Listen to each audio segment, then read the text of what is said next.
Ahead and get started as people continue to trickle in. Thank you everyone for joining us. Welcome to the first webinar in the series entitled Throwing Away the Menu, Improving Sexual Assault Services for Survivors and Agencies. My name is Erica Blackwood, and I am the SADI specialist for NCCASA. I am also joined by NCCASA staff member Alexandra Smith, our training specialist, who will be co-facilitating technology during our time together and monitoring the chat for us. Our focus in the series is to help those serving sexual assault survivors across the state to improve their sexual assault services by reimagining the menu of services agencies currently provide. The goal is to help agencies with their leadership and staff to create accessible, culturally responsive, and trauma-informed approaches to the unique needs survivors are facing. Before we get started with today's webinar, Openness to Learning and Change, just a few housekeeping items. All webinars are recorded and will be available on NCCASA's YouTube page afterwards. And certificates will be available at the end of the entire series, and our training specialist, Alexandra Smith, will be handling the distribution of those. We are hosting this webinar in a meeting format, so if you have questions, you can use the chat to ask a question or raise your hand, and we will acknowledge when the presenters are ready for questions. Also, please be mindful of taking care of yourself first. I am so thankful that all of you are joining us today, but we do understand this moment of active trauma we are all collectively a part of. If you need to step away, please do so. Or if you need additional assistance, you can message any of the facilitators privately. Today, we have the honor of having two of the most knowledgeable and nationally revered presenters from the Elevate Uplift team. Their organization is built on the foundation of lessons learned from the Sexual Assault Demonstration Initiative. That's me, guys. A multi-year national project that helped community-based organizations strengthen services for survivors of sexual violence. Elevate Uplift deepens and broadens that work by offering survivor-serving organizations the opportunity to explore these lessons learned. I will now turn it over to Taylor Techman and Valerie Davis to introduce themselves, talk more about their work, and get us started. So I'm turning it over to you guys. Thanks, Erica. Taylor, do you want to go first? Yeah, I can. So Erica, thank you. That was such a beautiful introduction. And I so loved how you even framed where our Elevate Uplift work is and what it's doing. You spoke so well of that. I'm Taylor. I'm the project coordinator with the National Sexual Violence Resource Center.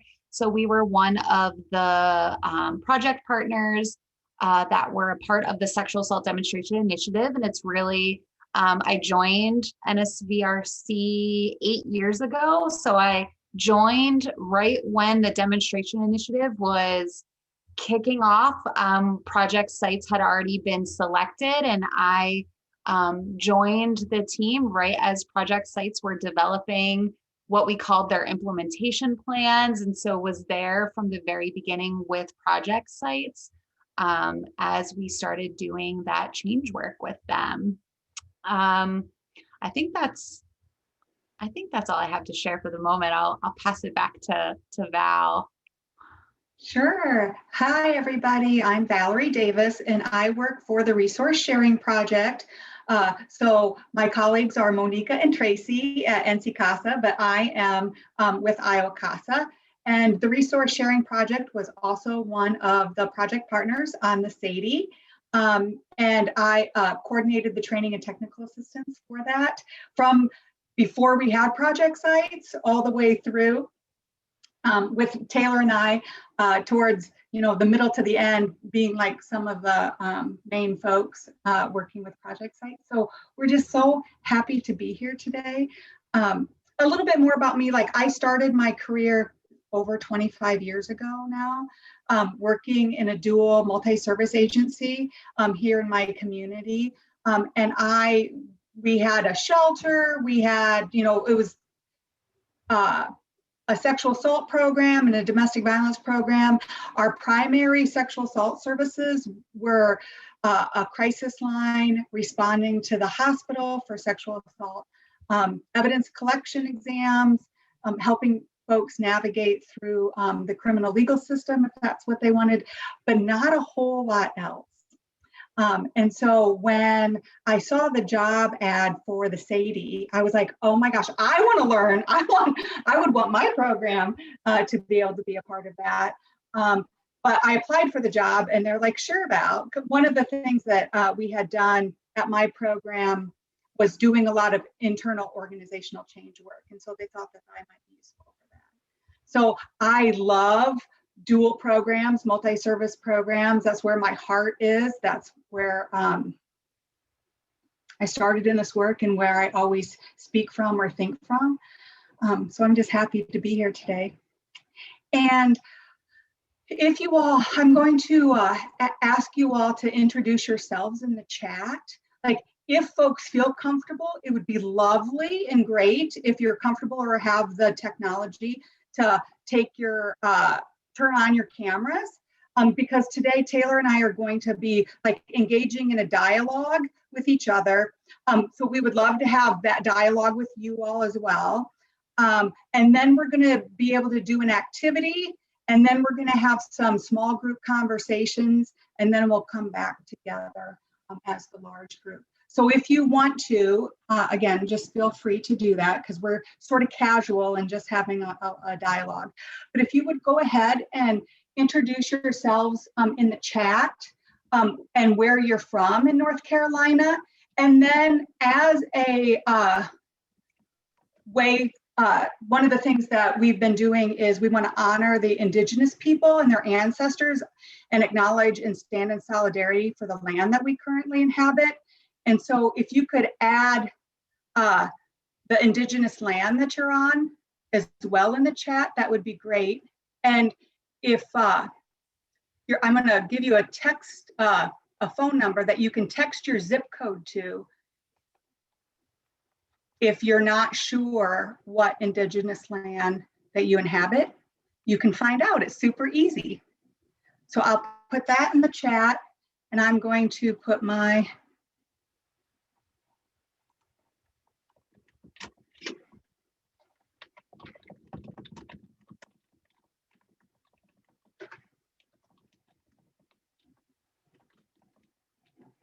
okay. Awesome. So I know Erica has already shared a lot about what the SADE was with all of you. And so Taylor and I are starting our conversation today talking about being open to learning, being open to change, sort of like embracing change and growth. And again, that is one of the lessons that we learned during our time with the SADE. We worked with 6 project sites across the country for over 5 years, meeting with them on the phone, in person, over email, on a like daily, weekly, monthly, yearly basis, and really worked intensely with them to try to understand what are the barriers for meaningful services for survivors of sexual violence, what gets in the way, what helps, what really works in order to do that. And our primary focus on that was around organizational change. So what changes does the organization need to have? And so we identified the SADE lessons that I'm sure Erica has shared with you all before. But just in case you haven't seen them and you would like to, I'm just going to put a link in the chat to the SADE lessons. But one of the lessons that, and the one that we're going to focus on today is really around embracing change and growth. And embracing change and growth means it requires this openness to learning, this openness to change that really requires more radical and deep change than like just tweaking a specific service or adding maybe like a new service. It's like deep in your organization at your very core, embracing those changes.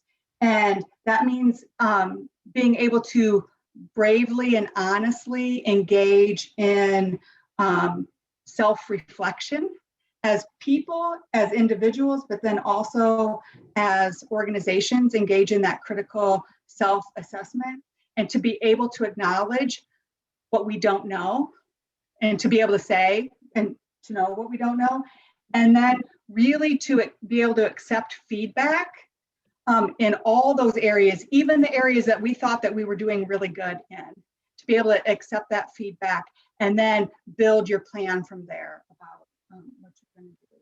So Taylor, do you want to talk a little bit more about like organizational change, individual change? Yeah. So this always makes me think of, especially when we were working with project sites in the Sadie, I feel like I heard along the grapevine somewhere kind of this like quote around that an organization is made up of individuals, and then those individuals make up the organization. So I always kind of think about how you kind of need one, and you need kind of both of those in order to grow. So then I always, right, go to that visual place of like, in order for those seeds to grow, right, those seedlings are individuals, but we need like the water, we need the soil, all of those pieces, right, that kind of create that more organizational whole for those seedlings to grow and become these beautiful plants. So that's just kind of my like own personal little way of how I think about that from a visual standpoint. But when I think about that too, so it makes me think about how as individuals, right, we can inspire change by doing like our own work, our own kind of deep rooted unlearning and learning. But then when we all do that as individuals, then when we all come together as a collective where we've done that individual kind of deep rooted work, then when we bring that all together as a collective, as this organized whole within our programs and within our communities, that's when that real change, like that authentic change can begin to grow and can begin to happen. And I feel like that's something that we found was very profoundly important to project sites during the Sadie, was that doing that individualized deep change work, coming together to then organizationally do that deep change work together was really kind of the core and the foundation for really moving into that more authentic change versus the more surface temporary changes like Val mentioned. For example, by just adding a service, right, that you maybe didn't have before. So again, we just found that was a really important principle of the Sadie. So that really meant that project sites focused both on that individual level and then as an organization coming together, looking at both organizational change. So really looking then at policies and structure and how staffing was even structured within the program, and just looking at like the organizational culture as a whole. So taking kind of that organizational culture change, and then at the same time also looking at programmatic change. So then looking at services, looking at outreach, looking at materials, trainings that were happening both externally to the outward to the community, as well as like inward, staff development and training.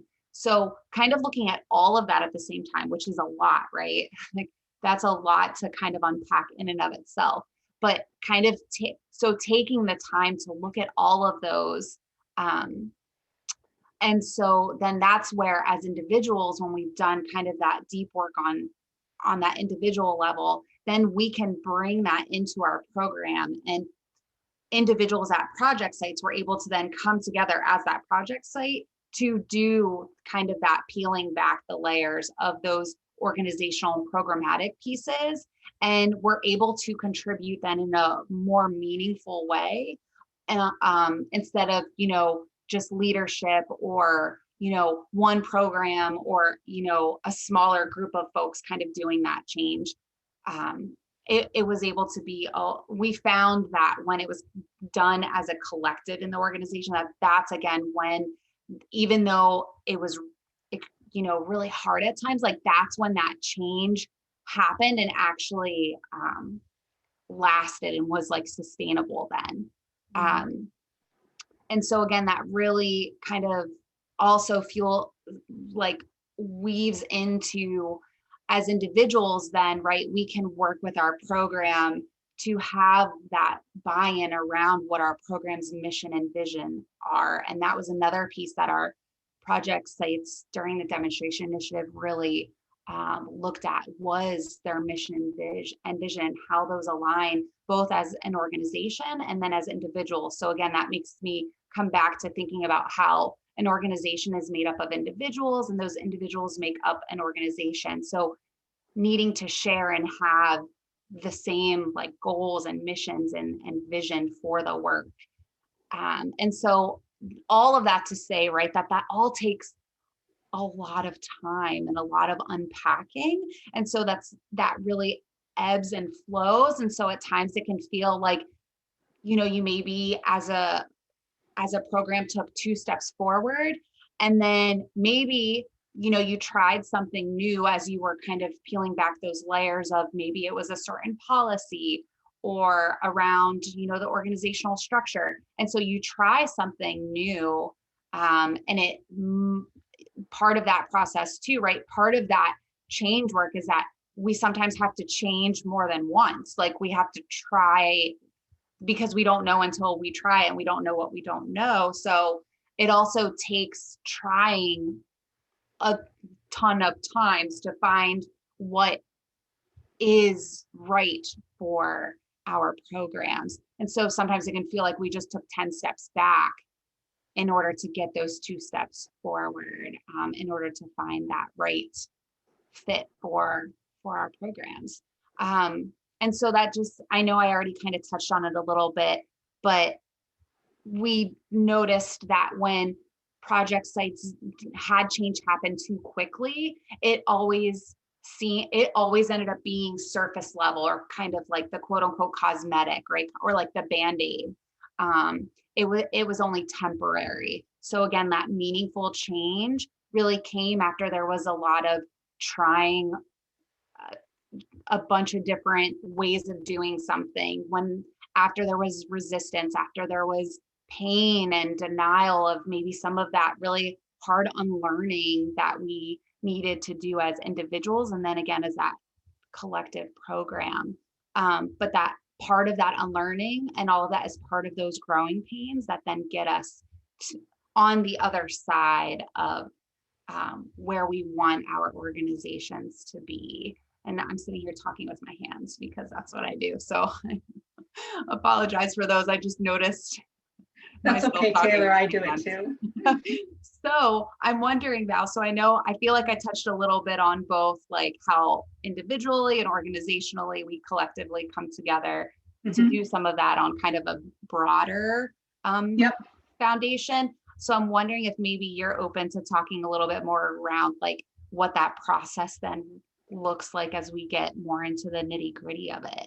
Sure. And one thing I was going to add, Taylor, is, which maybe you said, and I like totally like was thinking in my head and didn't hear you. So I apologize if you're like, yeah, I already talked about this.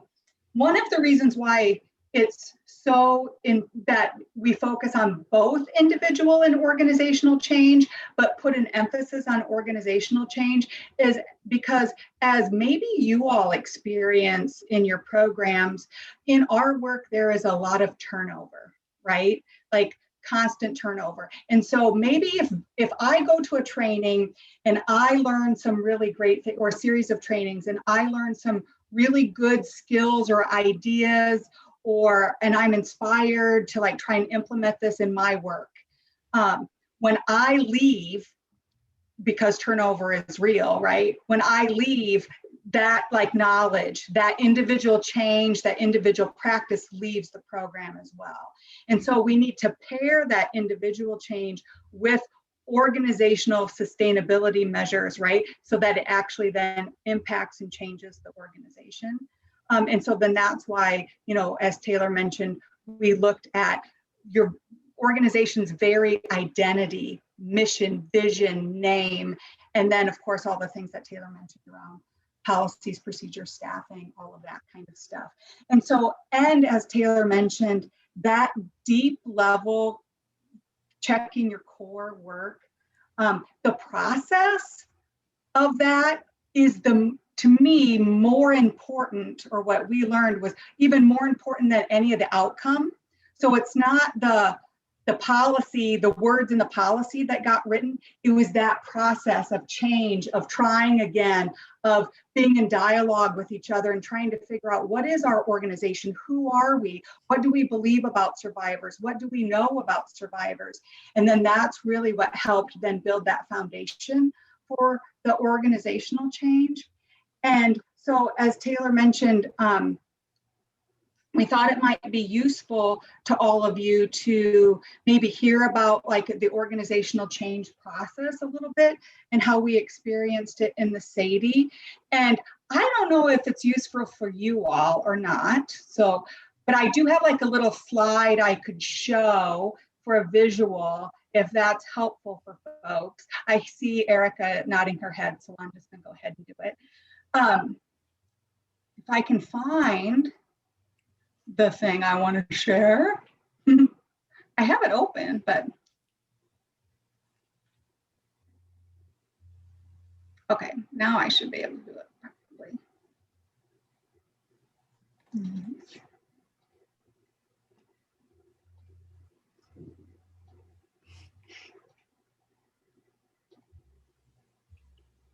Okay. Oh, what happened? What did I do? Do you guys still see it? Or did it go away? I think It went away, pushed back. There you go. I clicked the mouse and all of a sudden it went away. So what we experienced, and some of this is also based in research, so not just our own experiences, but certainly our experiences played out what the research has shown around what happens during organizational change. So when we first started with the SADE sites, but then other programs that we have worked with as they engage in really wanting to find ways to serve survivors of sexual violence better than what we have been doing in the past. That usually starts out with a lot of energy and so many like ideas and excitement and all the things that we can think of maybe that need to change and be better. So we have all of this energy, right? And we're excited. And we jump in.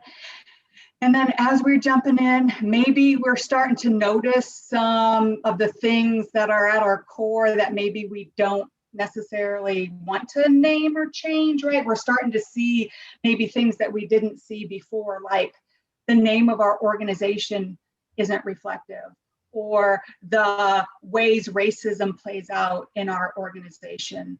And so, we see that stuff and sort of like, oh, that again, that touches at our core. That's really like painful, hurtful. Maybe we're starting to question, like, I've been doing this work for 25 years and everything has been wrong. I haven't done one thing to help a survivor in 25 years, right? So all of those types of thinking. And so we sort of start keeping up appearances, right? And everything's fine and good, right? And we smile every day and we start maybe making surface changes. And what that ends up doing, and it's going to happen, and so it's destabilization. And so one of the reasons why Taylor and I and the other members of the SADE team, who I forgot to mention, our other partners on the SADE were the National Organization of Asian Pacific Islanders Ending Sexual Violence and the Minnesota Indian Women's Sexual Assault Coalition.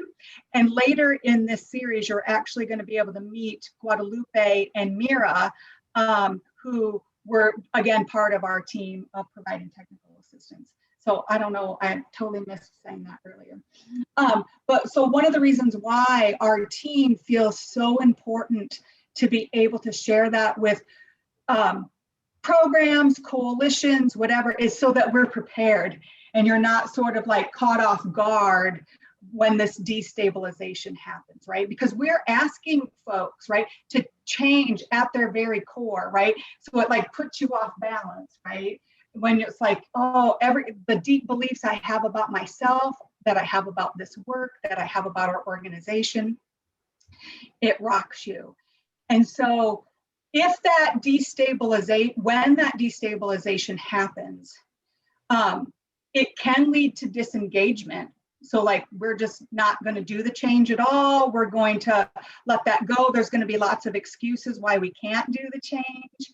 And especially the health of our organization impacts that. Like if we have healthy, empowering leadership who engages in ethical communication and cares about staff, that is a huge factor in being able to move out of the destabilization. But if that's not the type of organizational culture that you have, that might contribute more towards disengagement. But so when this destabilization is happening in the organization, maybe lots of turnover, lots of folks questioning, why are we having to do this change? I just learned this process for our intakes and now you want me to change again. All of that happening, what helps to lead us out of that destabilization is the ability to have honest self-assessment and being humble and that self-reflection and being able to say, you know what, I have done the best that I could do. You know, maybe, you know, obviously we all are human and we make mistakes, or, you know, we have habits of white supremacy that we perpetuate. But being able to say, now that I know, once I know better, I have to do better, right? And I have to own that, and being humble within myself and showing grace and compassion for members of my organization as well. And so then that will lead into restabilization, that renewed energy again, that then will lead to that meaningful change. So that's when Taylor was talking about, like, it's that process that is often coupled with denial and pain and resistance and many hours spent amongst themselves at the organizations and with us as TA providers, really wrestling with some very core issues. And so I don't know if folks have questions about that. So I'm going to stop the share. And I'm trying to be watching our time a little bit too. Do folks have questions? Maybe there's some in the chat. Oh, there is the question from Emma. And Emma says, one of the issues I've come across in attempting organizational culture change is figuring out the timeline. I understand it's important to move slowly and deliberately, but culture change often seems to take a back seat and fall off the agenda. How do you balance moving slowly with keeping change on the agenda? Yeah, it's a great question. I don't know, Taylor, do you want to go first or do you want me to go? Or Well, I had three things that kind of came to mind. That's what I was kind of scribbling here. They're kind of more bigger picture. So maybe as I share those, then Val, I feel like you always do a wonderful job of taking my broader thoughts and going into more detail with them. But I think, I mean, the first thing that came to mind was, well, they kind of all came to mind at the same time. But I think,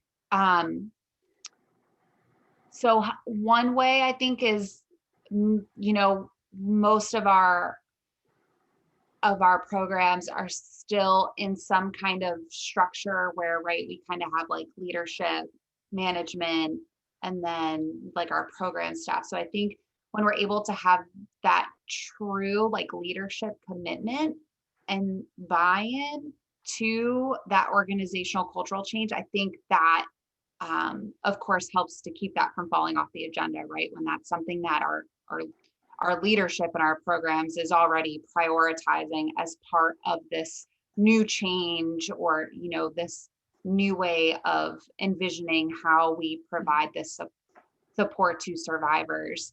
Then that also makes me think about how, in knowing that this work is slow, but that, we don't want it to fall off the agenda. And so there is kind of like that timeline piece that we want to attach to doing this work. I think making goals as we're doing the change work, like realistic, not necessarily having, we're not going to do it all at once, right? So making goals realistic, kind of one at a time. That's part of why I think it always feels like it's moving so slow, is that, if we focus on one thing before we go into another, and a lot of times too, right, we know that they all kind of intersect with one another. But I think when we are able to make the goals more realistic, I think that can help with like that timeline piece. And then it also allows us to celebrate those tiny milestones. Yeah. Because I think celebrating is so important, and it's a piece that we lose in doing this work, right? Because we are wanting to make change happen at such a faster pace that we forget to like celebrate when we have had some, of those milestones and those markers of being able to say, like, one of those could be in part of this, if the, needing to re-envision our mission and vision, right? And then as a group, the program and staff working on that, and that being something that's celebrated as an example. So I think those are just three that come to off the top of my head, and I'll pass it back over to Val because I know you've got a lot more ideas. Well, I don't know if I have a lot more ideas, Taylor, but I do know that it is a real issue with our, when we're working in crisis organizations, right? So we are usually, putting out fires every day. It feels like that. We're trying to meet the needs of survivors, and those needs never seem to have a pause, right? We are so busy serving survivors, trying to do prevention education, presentations, like just doing all the work. That's all there is time to do. And so that is real. And at the same time, in order to really make sure that all that time that we're spending and all the energy that we're investing in those are really what survivors need and are the most meaningful to them, we have to take time to, intentional time, right? To pause, reflect, and plan. And so for our project sites, who granted got a lot of money, but that didn't necessarily mean that they put in the time. Every project site was a little bit different. And those project sites that took the time and had intentional, scheduled, we are not going to let this fall off our agenda, meetings and planning and efforts, and created a change team where, as Taylor mentioned, leadership was involved, but so was members of the entire organization. So a smaller group that represented each department, multiple layers of whatever the organizational structure was, the management. Some was small, some are big. But then also maybe like new folks, plus the folks that have been there for 10 plus years or whatever. So you got a mix of folks to be able to make sure that the change, whatever, we called it a change team. So whatever changes folks were working on stayed at the forefront. And again, it takes a muscle. Like, I think that we don't often exercise. I think Val has a lot of exercising that she needs to do. But that planning, that taking time to pause, being curious, those are all skills that we need to cultivate more and really embrace and build in as part of our daily practice, and then as people, but then our organizational practices as well. And I'm thinking, Taylor, that in order for this like honest self-assessment and this self-reflection, as people and as organizations. And we talk about how oftentimes that brings up a lot of pain, right? And denial and hard times. I know we were thinking about this in terms of healing as well, and some of the similarities to healing. And so I don't know if there's something else you wanted to add, or if you wanted to move into our activity. Yeah, just a few more thoughts before we do our activity that we're going to do. So yeah, it makes me think that, so in order to support survivors of sexual violence, we have to first be willing to heal ourselves and our organizations. So being able to, I think, take a hard look at like what we've done well and not so well, being able to kind of sit in that discomfort. Again, that goes hand in hand with being willing to learn and unlearn a lot, as both individuals and then within our programs. It makes me think, so there's this quote. So our activity we're going to be doing is from the book My Grandmother's Hands, by Resmaa. I'm going to pronounce his last name. I think it's Menachem. Something. I hope I didn't. Yeah, I hope that. Yeah, there's a quote that he shares within his book. The quote is from Susan Raffo, and it goes, "Healing is about taking the time to notice what gets in the way of feeling connected to your life, your community, and your sense of possibility. Healing at its core is about slowing down so that we can better listen to ourselves and each other." And I think that's so reflective of what we're trying to do with organizational change work. And just as another example, Emma, based off of your question, so I can share if it's helpful. I know even within NSVRC, like we have monthly staff gatherings where we are always incorporating our internal organizational change work that we're slowly working through those growing pains. So that's something that's incorporated into our staff meetings every month that our leadership team has prioritized. And so it's something that's always in some form, we're working on that as a larger organization monthly, but then we have different departments within our organization that then we in our smaller teams of like our coworkers that we work with daily, that's, we've made a commitment to that being a part of our work that we do in our smaller groups when we're all working together individually. And I'll say even for Elevate Uplift, and as we work across partnerships with RSP, NSVRC, NAPI 7, WICSAP, we have made, that's part of our commitment in this work, is that we're coming together daily, regularly, weekly,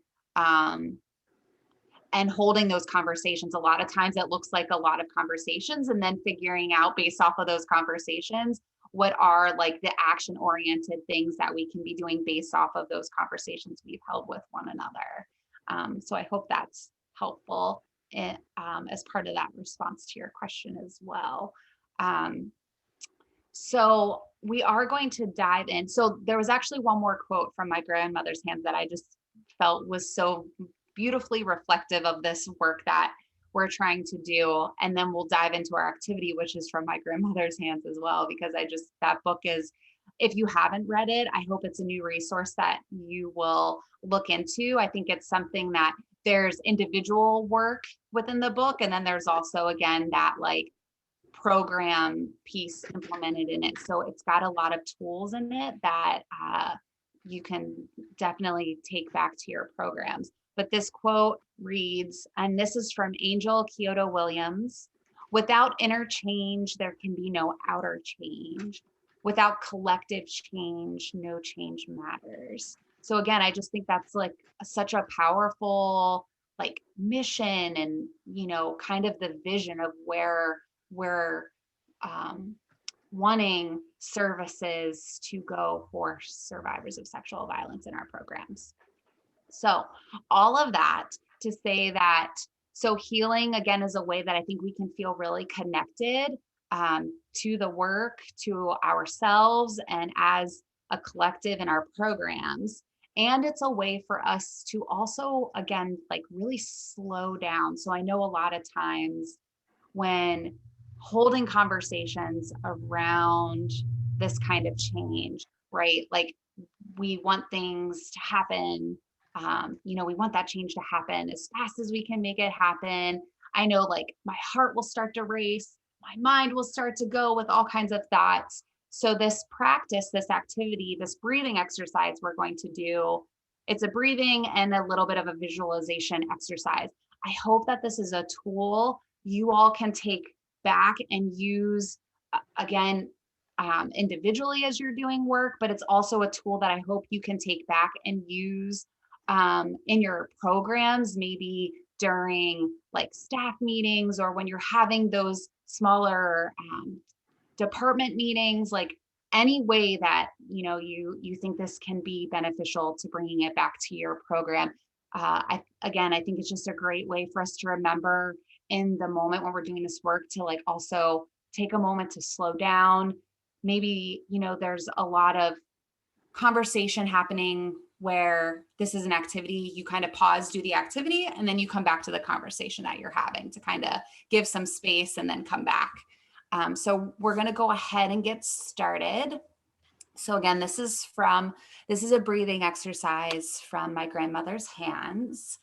And so before we dive in, go ahead and just find a comfortable position.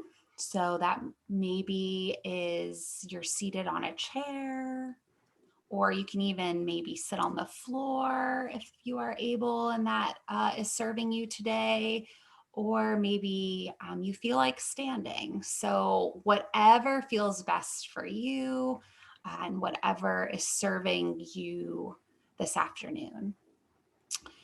And so also, if it feels okay and comfortable to do so, you can also begin to close your eyes.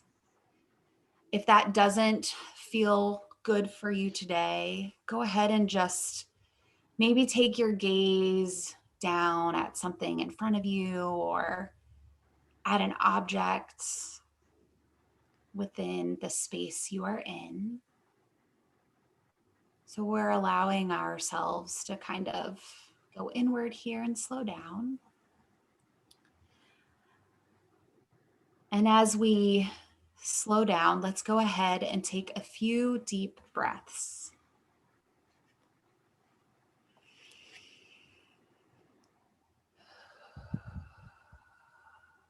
And you can inhale and exhale through the nose, through the mouth, any combination there that works for you. Take a few deep breaths and let your body relax as much as it wants to. From here, think of a person, an animal, or a place that makes you feel safe and secure. And as you think of that person, that animal, or place that makes you feel safe and secure, now imagine that this person or animal is beside you, or that you are in that safe place.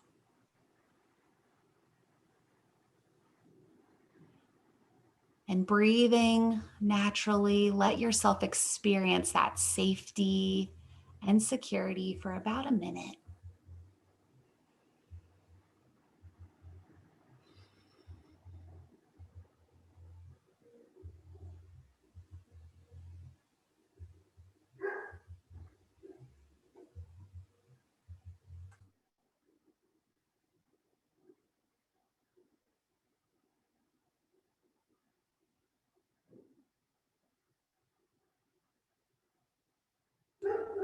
And feel into your body. Where does it seem constricted, uncomfortable, or unwell in any way? And just take note of each of these locations.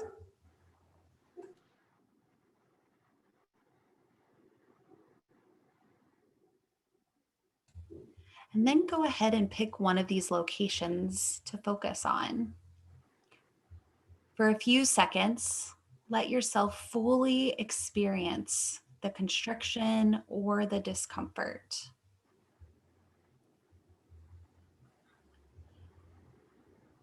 And then once again, visualize that person, animal, or place that helps you feel safe and secure.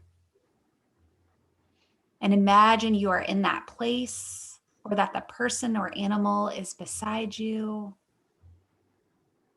Experience the safety and security for a minute or two.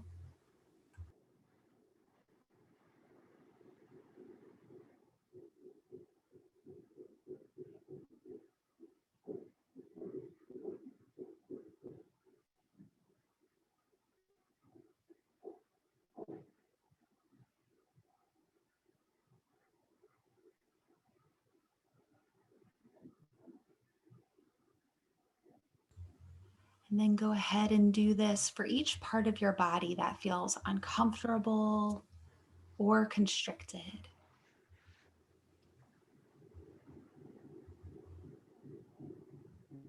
For just a few moments longer.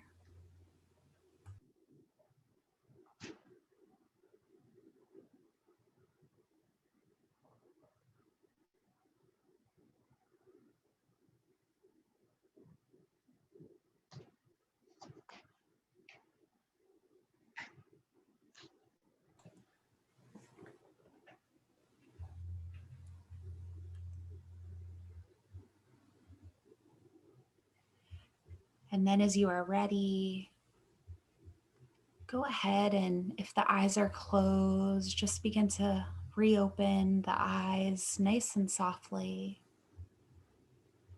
And even if we were gazing maybe at an object in the room with us, begin to very softly orient yourself back to your space, just looking around you.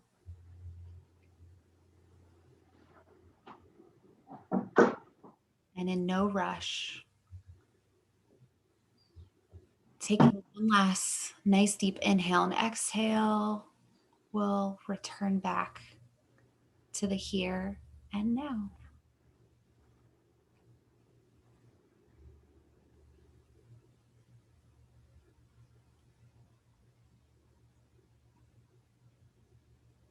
And so I'll just gently welcome everyone back into space together. And I think we have Val and I just have a few more things we're hoping to discuss before we go into some breakout rooms. Thank you so much, Taylor. That type of breathing activity and many of the other activities that are highlighted in my grandmother's hands really, again, speak to our very basic lizard brain. And so when our fight or freeze instinct is going off, that really doesn't lead us to be in a really good position to be open to learning, right? Or open to change. And so really practicing those breathing activities or humming or other practices to help bring to help regulate our nervous system so that then we can, again, be physically and emotionally in a space to be able to be that open to learning and open to change. And so Taylor and I are going to talk briefly about the attributes or practices that can really propel a program's growth forward. In the SADI, we identified these 5 facilitators of successful change, as we call them. And so, Taylor, do you want to start? Yeah, I sure can. So one of the first facilitators of successful change that we named from what project sites learned during the SADE was a commitment to anti-racism and anti-oppression. So we found that when project sites had a commitment to anti-racism and anti-oppression work, that when it became real and effective when it was fully integrated into the program's mission and daily activities. So again, that helped us to understand that when we both individually and as programs ground ourselves in knowledge about racism and other forms of oppression, that we're able to better understand how social norms and values shape both our programs, our services, and our communities. And then we can begin to shift the ways in which we and our programs want to connect to our communities and provide comprehensive services for survivors of sexual violence. And an example, a resource which we can drop some of the resources we're going to mention in the chat here as we talk about them. But Elevate Uplift just did a series of community dialogues with a lot of those focusing on anti-oppressive advocacy and anti-racism commitments. So I would encourage folks to check out our community dialogues as maybe a starting place for some new learning, for some unlearning, and just some, I think, resources that programs may be interested in using in space with one another to have continued conversation and dialogue around.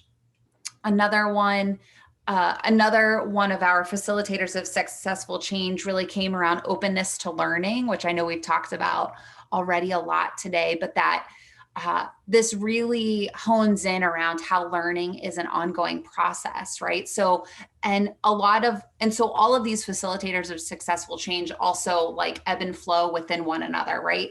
So with learning as an ongoing process, that ebbs and flows with anti-racism and our anti-oppression commitment to the work, right?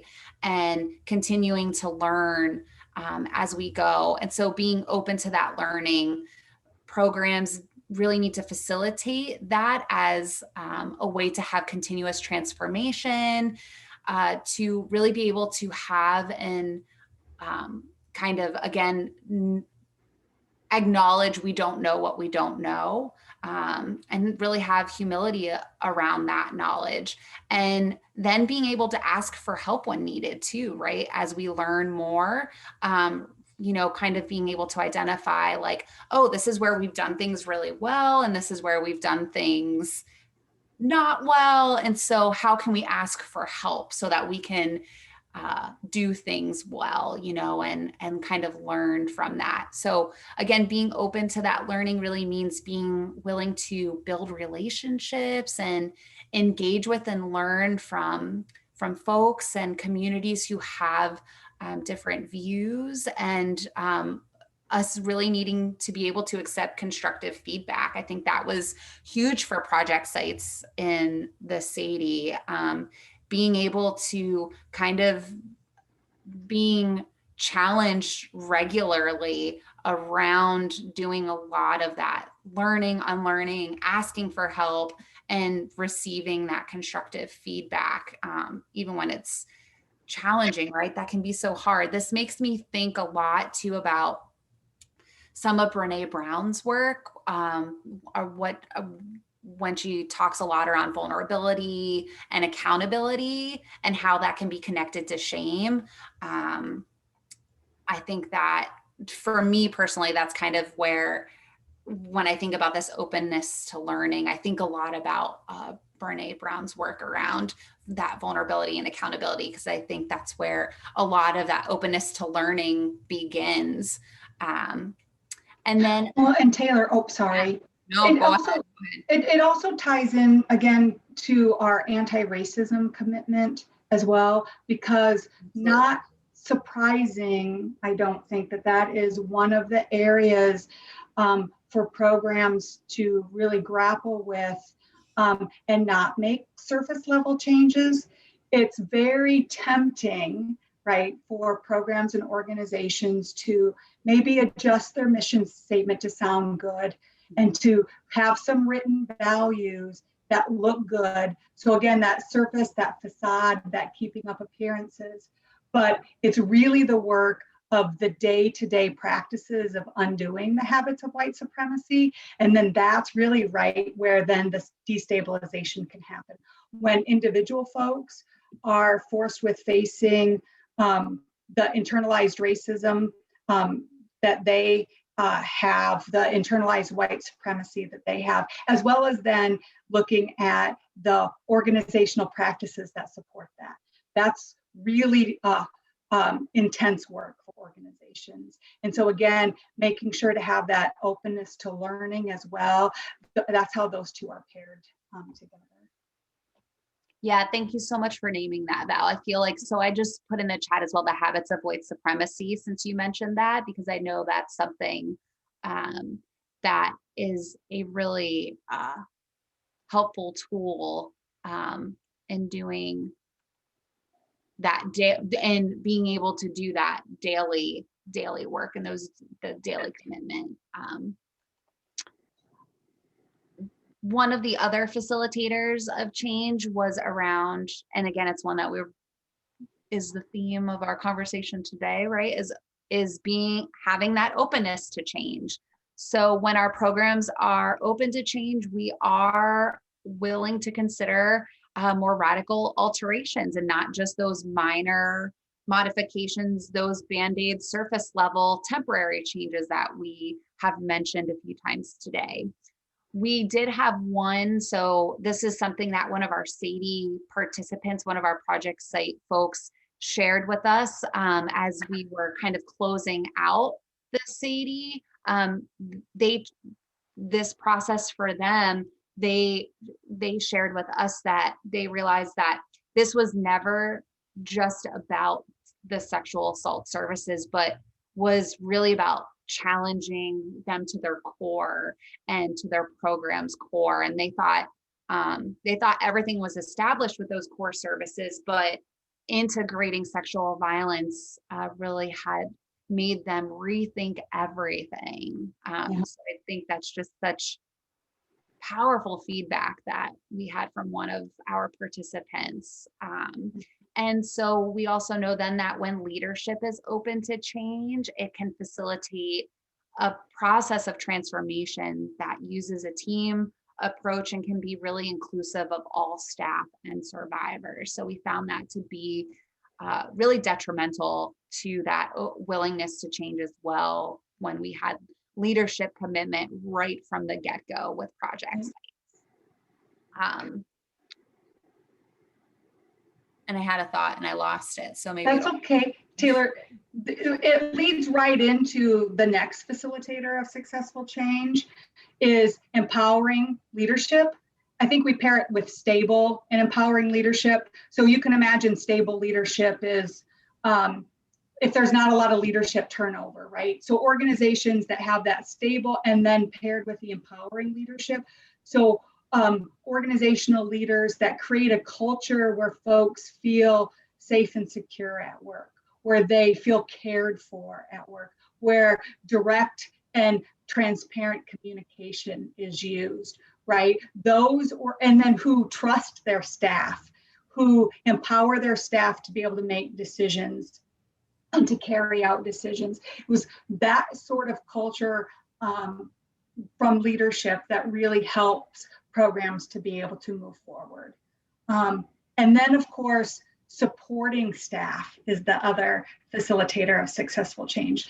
Organizations that create an environment where, again, like I said, staff feel safe, where vicarious trauma is taken seriously and steps are put in place to help mitigate that, where folks who are also survivors of sexual violence and also are advocates or work in programs, where that is named and supported as well, where staff are provided with, trauma-informed supervision,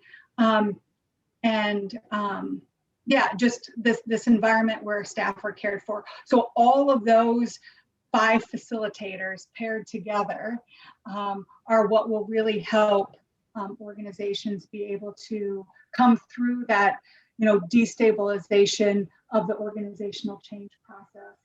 And yeah, Taylor, we'll put some, I think, examples or resources like in the chat.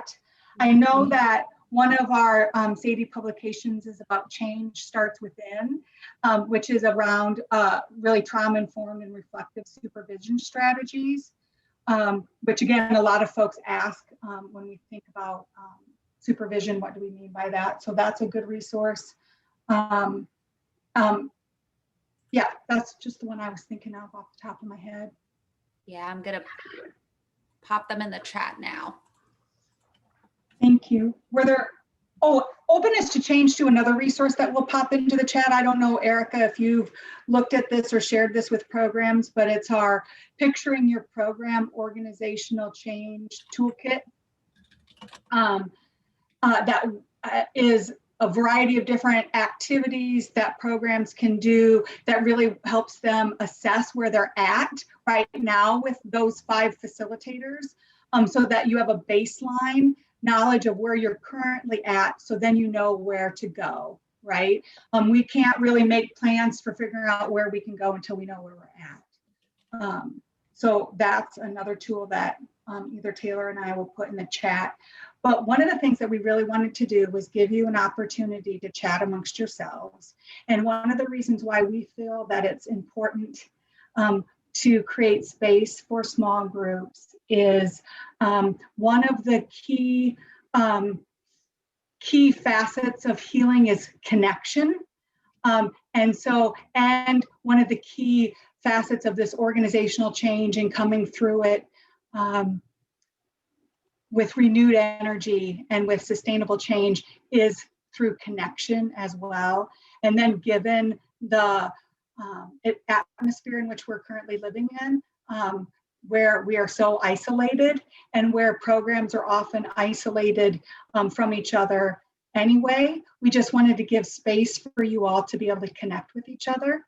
And so we're going to move to breakout rooms.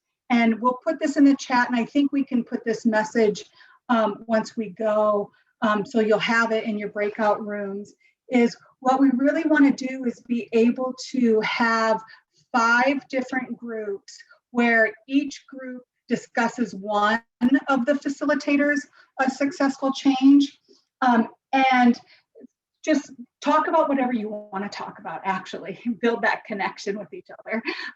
Get to know each other a little bit if you don't already know each other. And then maybe if you want to talk about what Taylor and I thought, you could talk about what is one way to bring your assigned facilitator, which will, again, assign, of change to your organization. So what is one way that you could bring back, let's say, that commitment to anti-racism? What is one way you can bring that back to your organization? And what is one example of practicing that facilitator? So get to know each other, and if that's the entire time, great.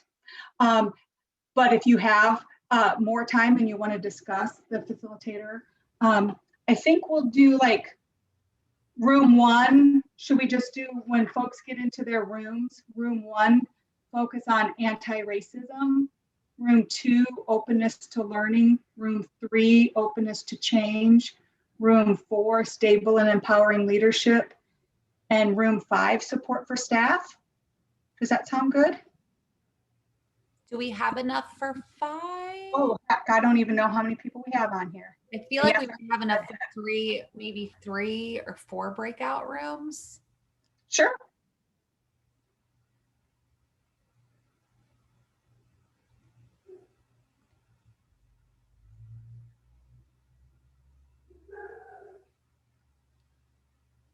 Yeah, I guess 5 would only, well, 5 would be like maybe 2 folks. So should we do 3 breakout rooms? And maybe let's switch it up. Let's do 3 breakout rooms and everybody just discuss any thoughts and feelings that you have around what we've shared today together. Get to know each other, just have some conversation about all the things that we've talked about. And then we'll bring you back. We'll give you about, it looks like we have 20 minutes left. So we'll give you about 10-ish minutes to chat in your breakout rooms, and then we'll come back and just have some final closing things. Does that sound good for folks? Alexandra, do you want to set up the breakout rooms, or would you like Taylor and I to do that? Whatever works best for you. It all set up. I'm about to go ahead and launch it for you all. Thank you. Awesome. Thank you.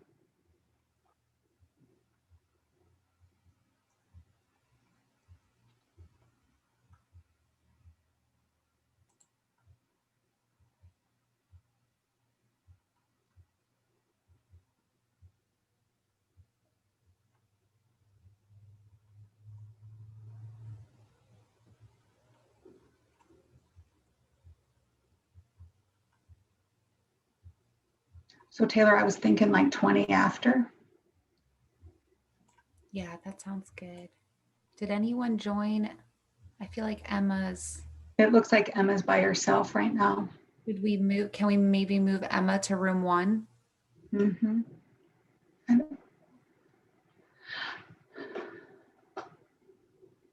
Awesome. Yes. Thanks, Alexandra.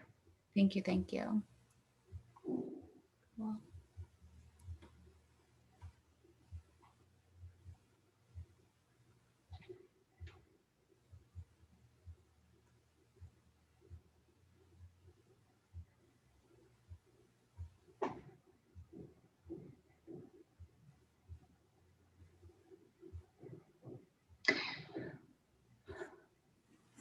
Kat's out this week.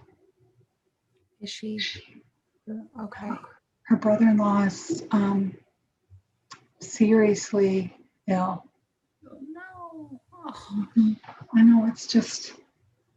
Oh my goodness. Oh, just one thing right after the other, right? Oh my goodness.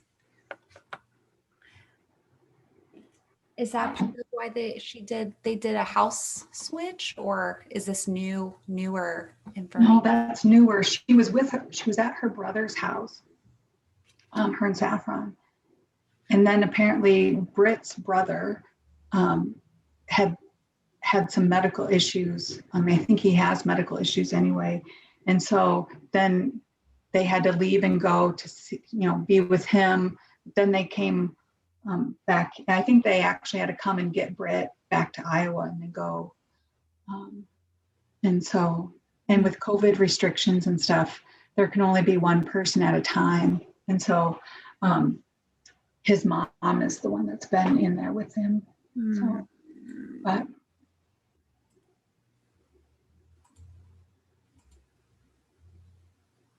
so no, it was supposed to be fun and like not be at home and sort of like a chance to regroup and then,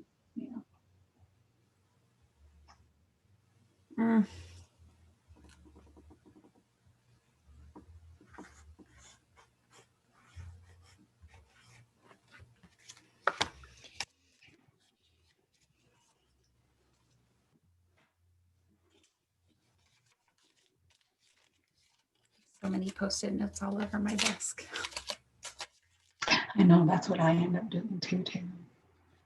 Everywhere. I make little notes for myself. Yeah.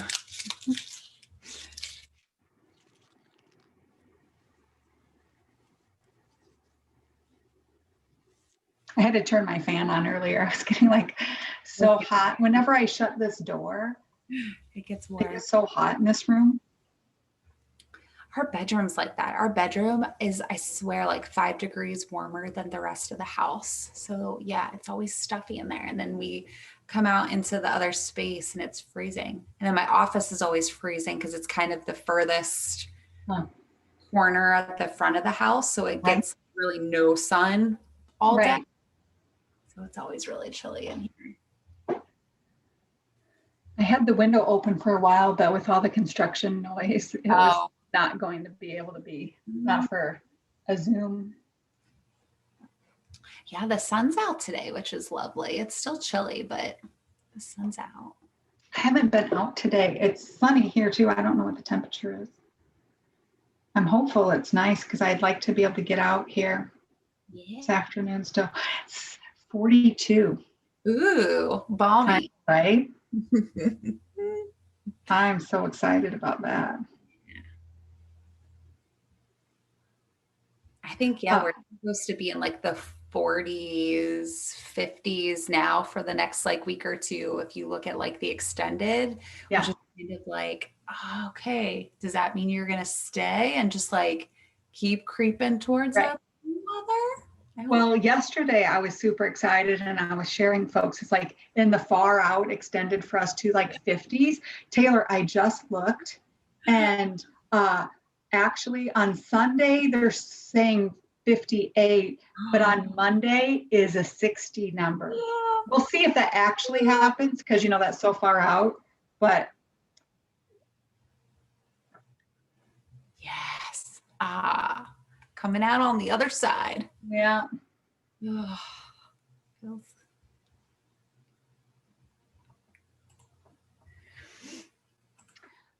I have a chat with Anika in the morning. Oh, do you? Okay. I text her today to see if she would like to. I talked to her through email last week, and then I text her that today to see if she wants to FaceTime sometime soon. Since she said she likes to FaceTime, but I haven't heard back from her yet. So. Oh, I didn't realize. I'm not FaceTiming with her because I don't have I bet we don't have matching technology, but chatting on the phone. Yeah, that'll be nice. Good.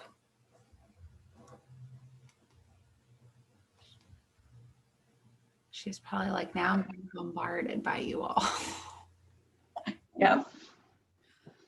So I tried to give like space. Like I emailed her last week. We exchanged numbers, and then I was like, okay, but I'm also going to give you some space so that I'm not like, can we talk? Can I be your best friend now? Yeah, like, because that's not going to be. So yeah. Well, good. I'm glad you're doing that in the morning.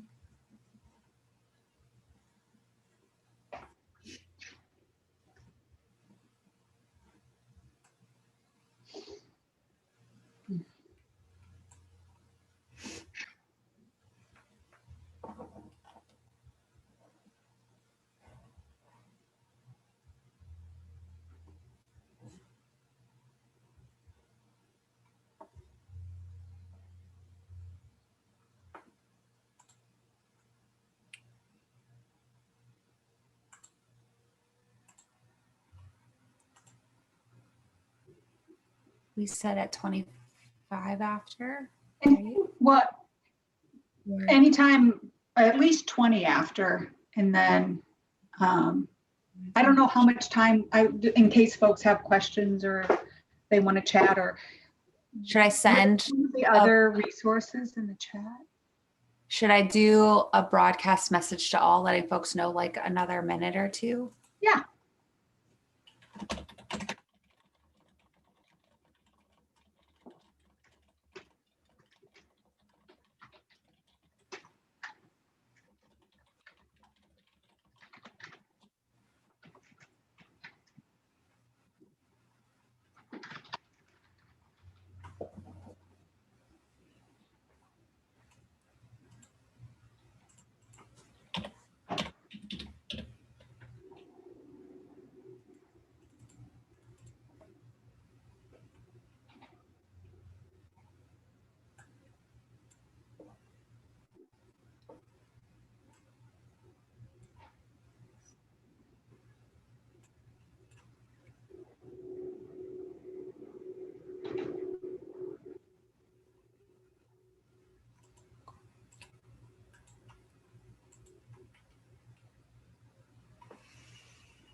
Go to Lupe's back next week, right? Yeah. I haven't heard from her. I was thinking I probably should have sent her a card or something and then didn't. I wanted, which I'm still, I intended to do it and then everything happened Yep. but I wanted to send her some food, like a Grubhub or something for food, which I'll still try and do that this week. I meant to do it like in the beginning of her. Right. No, I know. That's what I meant. Yeah. Send her something nice. Yeah.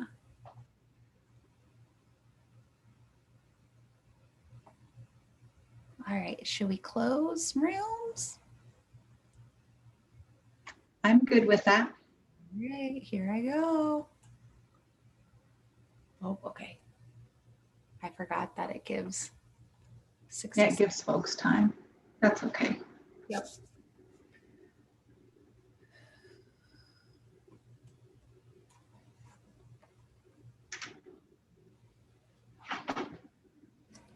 Yes.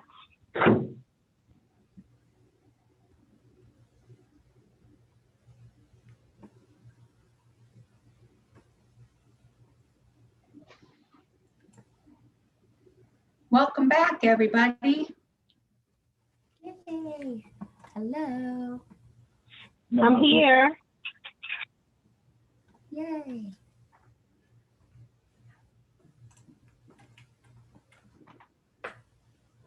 So, does anyone want to have questions or anything that they want to share, or like insights or reflections or anything from your small group? Or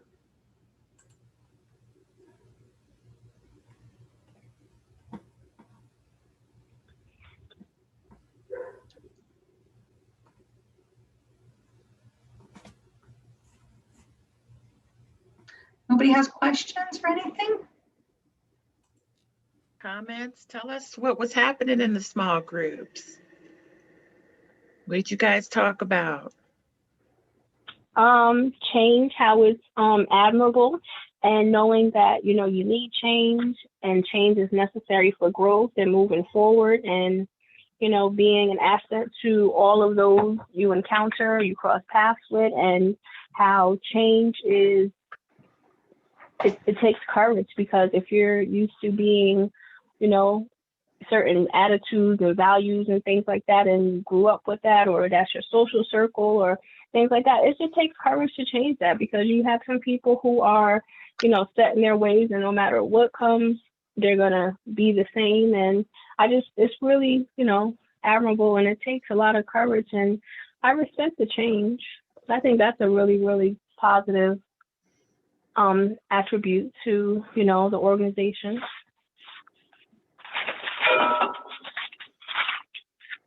And Thank you, Charlonda.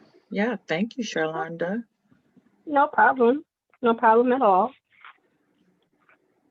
And then Christy One has an example of some actual change that they're making. I'd love for Christy One or Christy Two to tell us about that in the big group. That's big. That's major. I think you're talking about my Latinx position. Yes. We received funding for a Latinx liaison position right when COVID hit. We wrote a grant not knowing what we were doing. We still may not know what we're doing, but the idea was just trying to help serve this this immigrant population that's coming into our community, and trying to be better for them and see where their needs are. And we're just trying to, with this fund, we're hoping to identify that and figure out what's our best way to serve them where they feel safe with us and will reach us. So we've had a hard time getting started with COVID, and we've had someone in the position, and we've had our struggles, and now she's left us for another full-time job. So we're trying again, but we're not giving up, because we do think it's admirable. We think it's something that needs to be done, because it's just important for our community, because our community is, I've been in this position 15 years and grew up in this community, and our community's changing. The face of our community is quite different. And so we're trying. Like I told her, we may fail, but we're going to give it a shot, because everyone's important to us. So how'd that sound? It sounds like I don't know what I'm doing. I love that. I love it. Told you that's the way I plan things. Let's just do it. We'll figure it That's what we're doing.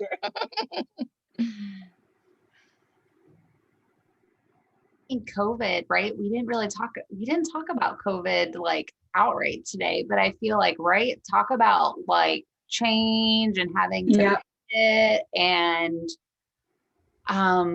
so yeah, that's like at the very core of courage, right? Trying to also find new ways of doing organizational change Right. work in the midst of a pandemic.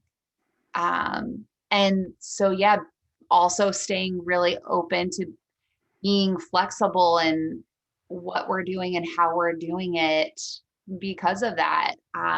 Christy, it makes me think, yeah, like writing for funding, and then like COVID hit, and then it's like, okay, so all those things that we said we were going to do, we can't do because of this. So how can we, again, like, how can we pivot those? So Yep. I just want to That's exactly what we're facing. How do we, because we saw this as a big outreach position and going out and public speaking, and no one wants us there, so, but we're trying a new avenue, and thank God for Zoom, I guess. So yeah, figuring out the virtual ways to do that outreach and connect with community members, for sure.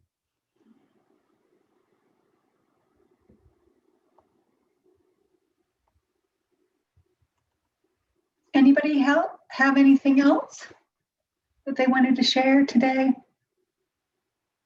Charlotte and I spoke a little bit about some of the barriers to change that we've observed and have experienced as both people who are early into their careers and have a lot of energy and are coming out of school with a lot of different ideas, and then being in the position where you really have to learn the organization and learn all of the relationships that are happening between members of the organization, leadership, and leadership with other organizations. And how do you balance being an agent for change while at the same time being in a position where you're learning a lot and don't have a lot of capital to influence other people in your organization?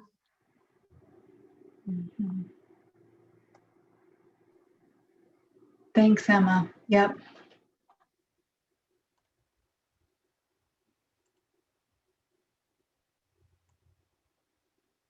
I think that this,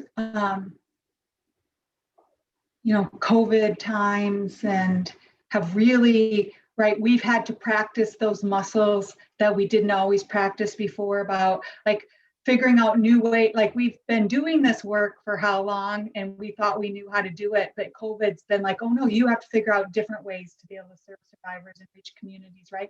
And that's really what we're talking about as well, right? Is that like this commitment to being able to do this is going to require us to have that flexibility and to rethink everything that we ever thought about how to do this work. And so we can tap into those skills that we've been using in COVID to continue, and not be like, oh, once COVID's gone, we can just go back to doing the things that we've always done before, right? It's comforting to go back to habits that feel safe and comfortable, but needing to propel us forward into really tapping into, I think, this opportunity that none of us have ever wanted, a pandemic, but it really gives us those skills to be able to make the lasting change that survivors, need from us. It's been so great being here with you all today. I appreciate your time. Both Valerie and Taylor for joining us. This has been a lot of information. I hope very good information for folks. We will pick back up. We will pick back up in 2 weeks. So not next Tuesday, but the Tuesday after that. I'll make sure to send a reminder. I know that I've gotten a few emails about not getting the link in time, or proper link. So I'll make sure that I adjust the link and do whatever needs to be done technologically so that we can make sure that everybody is in the space. But we will pick up on our next conversation and keep going with the series. Alexandra, did you have any other housekeeping items you wanted to add before we close out? Yeah, so in the comments in the chat, I just dropped the link for our post-training evaluation form. And we just ask that everybody fill this evaluation out. It really helps us with looking at the trainings that we offer and ways that we can improve, as well as the fact that you need to fill out this evaluation form in order to receive your certificate. If you have any questions or if you're having any issues with accessing the evaluation form, your certificate, or anything else, definitely feel free to reach out to me.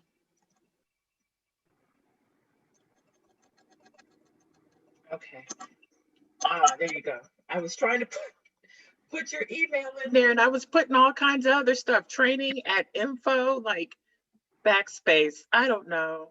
But thank you guys for joining us. We're a little bit over, but we look forward to seeing you all in 2 weeks. Thanks, Valerie. Thanks, Taylor. See you guys later. Absolutely. Thank you so much, Thank you. Erica. Have a good night, everyone. Bye, Shalonda. Have a good one. See You you in too. 2 weeks. Thank you.